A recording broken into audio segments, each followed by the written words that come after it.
Hello guys, welcome to new vlog. I am Chandni and this is Moonlight maths.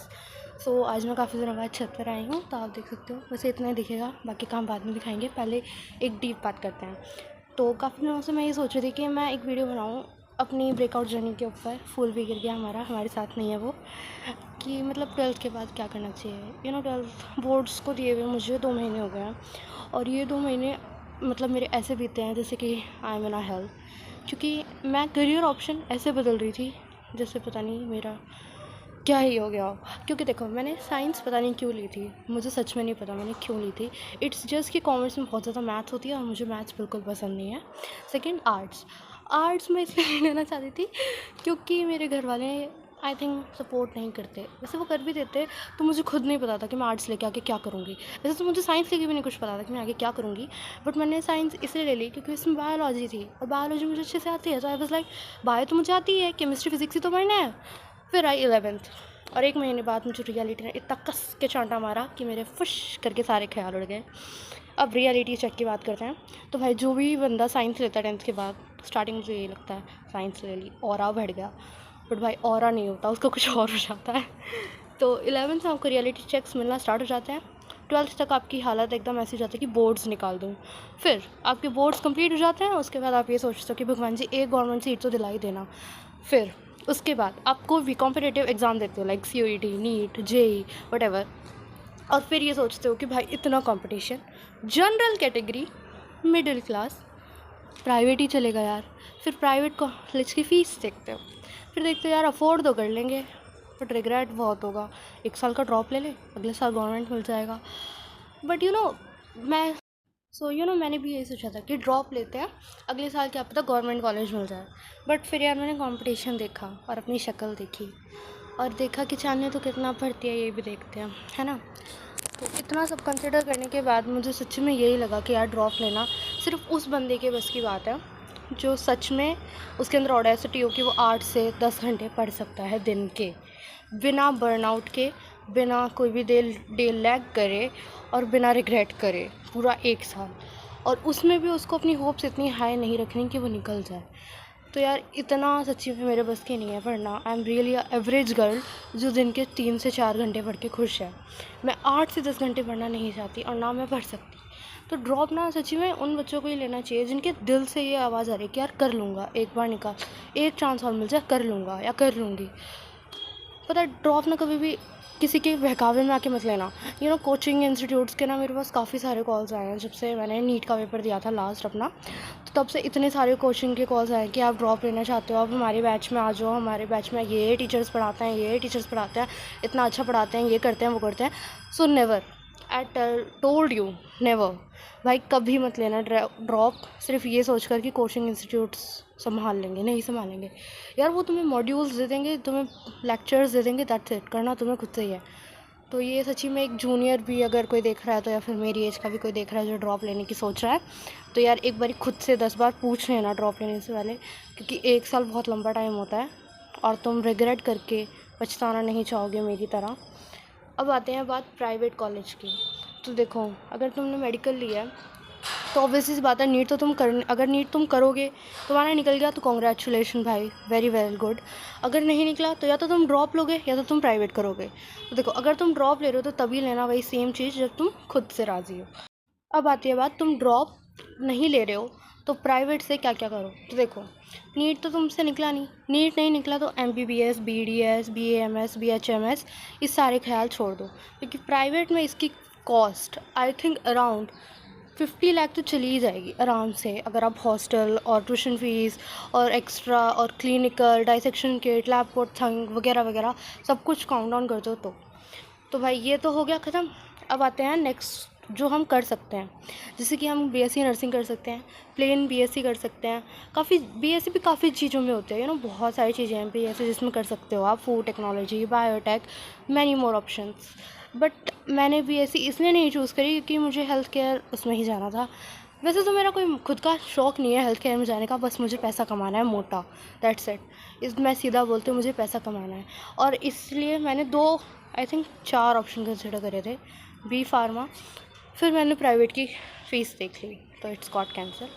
फिर आया BSc in food technology and nutrition and dietetics, उसकी मैंने private की fees देख ली, that's to, ठीक है। Then फिर मैंने साइकोलॉजी करा था, बट फिर मैंने सोचा यार साइकोलॉजी में काउंसलिंग ही करनी पड़ेगी और इतना पेशेंस मेरे में नहीं है कि मैं सामने वाले के पागलपन को झेल लूँ। मैं खुद पागल हूँ आधी, मैं अपने आप के पागलपन को नहीं झेल सकती, मैं सामने वाले को क्या झेलूँगी। तो BSc इन साइकोलॉजी भी चला गया हमारा। अब बचता है BSc नर्सिंग एंड BPT, जो कि मैं भी करना चाहती हूँ आगे।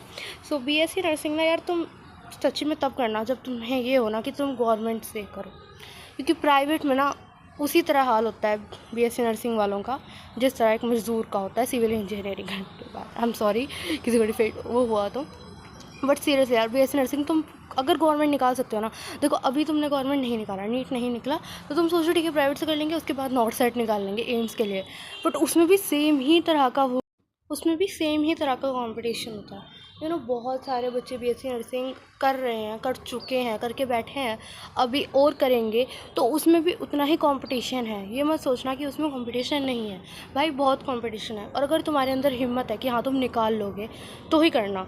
अब मैं इसलिए नहीं कर रही, मैंने सच्ची में BSc नर्सिंग ऐसा टॉप प्रायोरिटी रखा था अपना, बट मुझे काफ़ी सारे रियलिटी चेक्स मिले मेरे घर वालों की तरफ से। पहला, प्राइवेट से करके कोई फ़ायदा नहीं है, 15 से 20 लाख रुपए लग जाएंगे, और अगर आपने गवर्नमेंट नहीं निकाला तो आपकी मज़दूरों जैसी हालत कर देंगे वो, दिन रात काम करा के सिर्फ 15,000 सैलरी देंगे आपको।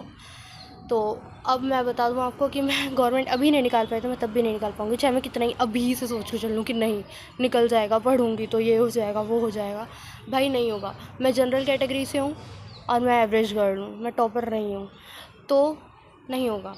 मैं अभी से सोच रही हूँ भाई नहीं होगा, क्योंकि एज ए सेफ साइड तो सोचना पड़ेगा ना। अगर मेरा नहीं निकला गवर्नमेंट तो मैं प्राइवेट नहीं करूँगी, तो क्या फ़ायदा इतना पैसा लगा के डिग्री लेने का जब मैं कुछ करना ही नहीं चाहती तो उसका आगे।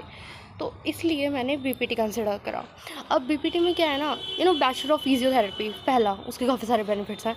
तुम्हारे नाम के आगे डॉक्टर लग जाएगा, सबसे बड़ी बात, doctor Chandni Bindal, oh my God, सुनने में इतना सेटिस्फेक्शन मिल रहा है यार, लिखने में तो कितना ही मिलेगा। तो पहला डॉक्टर लग जाएगा। दूसरा, तुम डायरेक्ट हेल्थ केयर और हॉस्पिटल से जुड़े रहोगे, ठीक है। तीसरा, अगर बाई चांस तुम्हारी गवर्नमेंट जॉब नहीं भी लगती तो प्राइवेट में भी ये वेल पेइंग है, इसमें बहुत अच्छी सैलरी है। चौथा, आप खुद का क्लिनिक खोल सकते हो, ऑब्वियसली बात है, खुद के क्लिनिक बहुत होते हैं। पाँचवा, अगर आपको क्लिनिक नहीं खोलना तो आप वैसे रेगुलर या फिर घर जाकर भी थेरेपी दे सकते हो। तो मैंने अभी, जैसे मेरी मम्मी के प्रॉब्लम है पैरों में, तो उन्होंने एक थेरेपिस्ट को क्या कहते हैं उसे यार, मुझे याद नहीं आ रहा, इंग्लिश बड़ी ख़राब है मेरी, उनसे कंसल्ट करा था, वेरी गुड कंसल्ट करा था। तो उन्होंने कहा था कि 1 घंटे के 300 रुपये लेगा। तो सोचो यार, तुमने दिन के 4 घंटे भी कर लिया तो वो कितना पैसा हो गया ना, है ना। और फिर देखो, क्लिनिक खोल लिया, हॉस्पिटल में कर लिया, घर घर जाके कर लिया, कहीं कुछ नहीं हुआ तो भाई गवर्नमेंट जॉब सबसे बढ़िया है इसमें। और फिर भी कुछ नहीं हुआ तो यार डॉक्टर लग जाएगा नाम के आगे कर लो तुम कोर्सेज। मैं जैसे आगे MPT कर सकते हो, आप MPT करके आप एक बहुत ही अच्छी जॉब पा सकते हो इस सेक्टर में। मैं इस साल BPT इसलिए कंसिडर कर रही हूँ क्योंकि अगले साल से जो NTA की गाइडलाइंस आई है, उसके अकॉर्डिंग अगले साल से ये जो BPT है ये नीट के अंडर कंसिडर होने लगेगा, यानी आपको नीट क्लियर करना पड़ेगा BPT करने के लिए। वही बात, अब मैं इतना अच्छा हाथ में आया हुआ मौका क्यों छोड़ूं, जब BPT अच्छा कोर्स है, स्कोप काफ़ी अच्छा है इसका, अगले साल से ये नीट में आ जाएगा, मेरे नाम के आगे डॉक्टर लग जाएगा, तो मैं क्यों छोड़ूं इसे। देखो, MBBS करने का वैसे भी मेरा बिल्कुल मन नहीं था, मैंने जब साइंस ली थी तब भी मेरा MBBS करने की कोई एकदम पर्सनल इच्छा नहीं थी। हाँ, मेरी बीच में लोगों के टॉपरों की बातें सुन के, या फिर जैसे लोग करते हैं ना कि डिस्कशन, मैं तो ये बनूंगा वो बनूंगा, तब मेरे दिल में थोड़ी सी इच्छा जागी थी सर्जन बनने की, क्योंकि मेरा बड़ा मन है किसी को एक बार ऐसे घोंपना चाकू से। तो मैं कहा वैसे घोपेंगे तो जेल हो जाएगी, तो हम सर्जन बन के घोपेंगे, दैट्स डिग्री होगी हमारे पास, कोई ऐसे वो नहीं कर सकता। इसमें मैंने MBBS कंसिडर करी थी, बट फिर वही रियलिटी चेक इतना ज़ोर का पड़ा ना कि मैं सिर्फ ये सोच रही थी कि मैं 11th में फ़िज़िक्स में पास भी हो जाऊँगी कि फ़ेल होंगी, बट भगवान की दुआ से मैं काफ़ी अच्छे नंबरों से पास हो चुकी हूँ। और इसलिए मैंने MBBS का ख्याल सभी छोड़ दिया, क्योंकि यार सर्जन बनने में तुम्हें 14 साल का वनवास काटना पड़ेगा, नीट UG निकालना पड़ेगा तुम्हें, 1 साल में निकल जाए बहुत ही अच्छी बात है, नहीं निकले तो 2 साल लग जाएंगे, 3 भी लग जाए, फिर MBBS करो भाई 6 साल की, फिर नीट PG निकालो, फिर MD करो, फिर MS करो, फिर सुपर स्पेशलाइजेशन करो। Oh my fucking God, that's really so long. भाई इतना लॉन्ग मैं नहीं पढ़ सकती, मैं ऐसा नहीं कर सकती। देखो मैं ऐसी लड़की हूँ जो ये चाहती है कि ग्रेजुएशन कंप्लीट करके मैं सेटल हो जाऊँ, एक अच्छा खासा मेरा पर एनम का पैकेज लग जाए और मैं सेटल हो जाऊँ, दैट्स इट। मेरे अंदर इतनी इच्छा नहीं है पढ़ने की जितनी बाकियों के अंदर होती है, क्योंकि मेरे अंदर काफ़ी सारी हॉबीज़ हैं यार। देखो मैं कैमरे के सामने बक कर रही हूँ, मैं डांस कर सकती हूँ, मैं बकचोदी काट सकती हूँ, मैं जोक मार सकती हूँ, मैं किसी का मर्डर कर सकती हूँ, बहुत सारी चीज़ें हैं। सो मैं पढ़ने पे उसे वेस्ट नहीं करना चाहती, क्योंकि मेरी तहे दिल से अंदर ही आत्मा से ये इच्छा है कि मैं पूरी दुनिया घूमूँ। तो पूरी दुनिया यार 50 की एज में तो घूम ही नहीं जाएगी, मैं वैसे ही मरने वाली होंगी, तो 20s में ही घूमी जाएगी वो। तो अगर मेरे पे खुद के पैसे होंगे तभी, घर वाले तो देने से रहे, वो तो ये कह देंगे शादी कर ले पति के साथ घूमी हो, बट मुझे अकेले घूमना है यार। व्हाट डू यू मीन कि मैं अपने पर्सनल स्पेस में अपने पति को घुसा लूँ? नो। तो इसलिए मैं जितना जल्दी हो सके उतना जल्दी सेटल होना चाहती हूँ। और well I don't know if I am too greedy, but यार मुझे अच्छा खासा पैकेज भी चाहिए, क्योंकि नहीं लगा तो यार और पढ़ना पड़ेगा ना, थोड़े से पैकेज के लिए कौन डाले। तो अब मैं आपको बता देती हूँ, मैं बीपीटी एसजीटी यूनिवर्सिटी से कंसिडर कर रही हूँ फ़िलहाल। मैंने वैसे डिप्सार दिल्ली फार्मेटिकल रिसर्च यूनिवर्सिटी का भी पेपर दिया हुआ है, बट उसका रिज़ल्ट अभी आया नहीं है। अगर उसका रिज़ल्ट आ जाता है और मेरा नाम बीपीटी में आ जाता है तो बहुत ही अच्छी बात है, क्योंकि वो गवर्नमेंट कॉलेज है, 3 लाख में मेरे 5 साल का कोर्स कम्प्लीट। बट ऐसा नहीं हो सकता, मैं जनरल हूँ, पर स्टिल वो मेरिट बेस्ड है, सो क्या पता आ भी जाए। बट अगर नहीं आया तो एज ए सेफ साइड मैंने एसजीटी यूनिवर्सिटी को कंसिडर करा, क्योंकि वो पास में है। वैसे मेरा मन था कि मैं बहुत दूर जाके पढ़ाई करूँ, जैसे नॉर्थ कैंपस, एमईटी गुड़गांव या फिर नोएडा, वेरी वेल। बट ऐसा नहीं हो सकता, क्योंकि हम Indian brown house hold typical family में, दूसरा हम गर्ल हैं, ये तीसरा हम मिडिल क्लास की है। तो यप, सो इसलिए मैंने एसजीटी कंसिडर करा, क्योंकि compare to MET and Galgotia और कंपेयर टू एमईटी गलगोटिया या नॉर्थ कैंपस, एसजीटी काफ़ी अच्छा रहेगा। क्योंकि देखो इसमें एक तो हॉस्पिटल है, तो मुझे हॉस्पिटल का एक्सपोजर रहेगा, मेरे इंटर्नशिप काफ़ी अच्छी जाएगी, तो मे भी मुझे आगे जॉब्स मिलने के चांस ज़्यादा हैं बेटर दैन एमईटी। या I do also want to enjoy my campus life. मैं भी चाहती हूँ कि मैं कॉलेज में याशिया करूँ, बट मैंने प्राइवेट कॉलेज चूज़ करा है। I have to hard. No, sorry. No, that's not. I have to work hard. Yeah, that's the work. I'm sorry.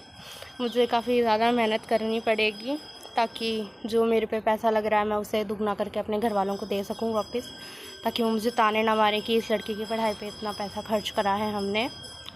तो या इसलिए मैं एसजीटी कंसिडर कर रही हूँ, क्योंकि एक तो वो पास में है, दूसरा पैसे तो लग ही रहे हैं भाई। अब मैं आपको बता देती हूँ टोटल कितना खर्चा बैठ रहा है इसमें। तो देखो फर्स्ट ईयर की जो फ़ीस है वो है 2 लाख, क्योंकि उसमें आपकी सिक्योरिटी भी आ जाती है, और वो होता है, क्या बोलते हैं उसे, इनरोलमेंट फ़ीस या एलिमनी, और फिर 1,90,000 आपकी पर साल की फ़ीस है, तो ये लगती है। फिर आपके 5 साल का कोर्स है, मतलब वैसे 4 साल और 6 महीने की इंटर्नशिप होती है, बट इस यूनिवर्सिटी में हम 4 साल का कोर्स और 1 साल की इंटर्नशिप करेंगे, विच इज़ वेरी गुड। तो हम यार खिला तो रहा नहीं है, आइसक्रीम फालतू में बज रहा है। हाँ तो कोई नहीं, कंटिन्यू करते हैं हमारी टॉक्स को। तो इसलिए मैंने, तो देखो 1,90,000 के अराउंड कुछ 1 लाख की 1 साल की फ़ीस है, तो 4 साल आपको ये देनी पड़ेगी। शायद से इंटर्नशिप में वो नहीं लेते हैं फ़ीस, बट अगर लेंगे तो कोई नहीं, हमें देनी तो पड़ेगी यार, अब 1 साल थोड़ी छोड़ सकते हैं। तो यप, इंटर्नशिप के लिए पैसा आई डोंट नो देनी पड़ती है या नहीं देनी पड़ती, बट 1,90,000 तो देने ही है 4 साल तक। फिर उसके बाद मैं हॉस्टल में नहीं रहूँगी, क्योंकि पास में है यहाँ से एसजीटी। अगर आप कंसिडर करते हैं तो 40 मिनट का रास्ता है, तो मैं वो भी वैसे करूँगी एसजीटी की बस में से। तो उसका शायद से 1 महीने का किराया जो है वो 4,000 रुपये है, तो आप वो भी ऐड ऑन कर लीजिए। फिर दूसरा फेस्ट होते रहते हैं, यूनिफॉर्म, आईडी वगैरह वगैरह, बहुत सारी चीज़ें होती है कॉलेज के अंदर, तो वो भी हैं। ऊपर से अगर हम अच्छा नहीं पढ़े तो और भी दिक्कत होगी यार। पता है प्राइवेट ले तो लिया है, पर गिल्ट हो रहा है ना, थोड़ा सा ज़्यादा ही हो रहा है एक्चुअली। काफ़ी सारा पैसा फूक रखा है, और I am really so anxious right now. मतलब मुझे बहुत ज़्यादा एंजाइटी अटैक आ रहे हैं इस चीज़ के ऊपर, कि इतना पैसा फूक के अगर मैं कहीं नहीं लगी तो। अभी मैंने इतनी सारी बढ़ाइयाँ कर दी इस कोर्स की, बट वट इफ़ तेरा कुछ नहीं हुआ चांदनी, तो क्या करेगी तू? तुझे शादी करनी पड़ेगी और तेरा कुछ नहीं हो सकता। तेरे 20 लाख रुपए नहीं 10 12 लाख रुपए पढ़ाई में यूँ ही खर्च हो जाएंगे। बट कोई नहीं गाइस, आप भी अपना करियर पाथ शेयर कर सकते हैं मेरे साथ और रो भी सकते हैं थोड़ा बहुत। सो बी मोटिवेटेड। मैं हूँ तुम्हारे साथ तुम्हारी बकवास सुनने के लिए, तुम्हारे दुख गम में। Consider me as your bestie. So let's grow, glow and repeat with me. Thank you for watching this video. Love you all. Bye bye and take care, Lunas.